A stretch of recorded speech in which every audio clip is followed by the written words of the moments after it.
Jeremia 33 vers 3 sê, as jy my 'n vraag vra, sal ek jou 'n antwoord gee. Ek sal vertel van ongelooflike dinge. Hierdie dinge is nou nog vir jou 'n geheim. Jy weet niks daarvan nie. Wanneer jy die eerste keer trou, dink jy, julle twee lovebirds weet hoe om met mekaar te praat. Dit is eers nadat jy lank saam is, dat jy regtig verstaan, as daar gesê word, jy hoor, wanneer niemand 'n woord sê nie. Jy kom op 'n kommunikasievlak, waar jou lewensmaat met jou kan praat sonder om 'n woord te sê.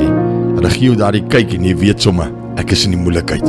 Wanneer jy in gebed met God begin praat, ontwikkel jy 'n verhouding en 'n patroon van kommunikasie met hom op baie dieselfde manier as wat jy kommunikasievaardighede ontwikkel met mense met wie jy close is. Jy begin weet dat dit God is wat met jou praat en jy raak vertroud met wie hy is, wat hy sê en hoe hy kommunikeer. Jy leer hom intiem ken deur sy woord, deur aanbidding en deur gebed. Jy ontdek dat God vir jou dinge sal vertel wat niemand anders sal optel nie. Nie omdat hy nie wil hê hulle moet dit weet nie, maar omdat hulle hom nie ken op die manier wat jy doen nie.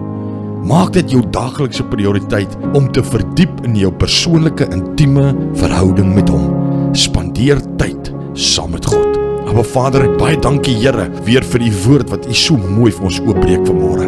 Help ons Here om meer tyd in U teenwoordigheid te spandeer en om in 'n dieper, nader verhouding met U te wees. En ons bid dit in Jesus se naam. Amen.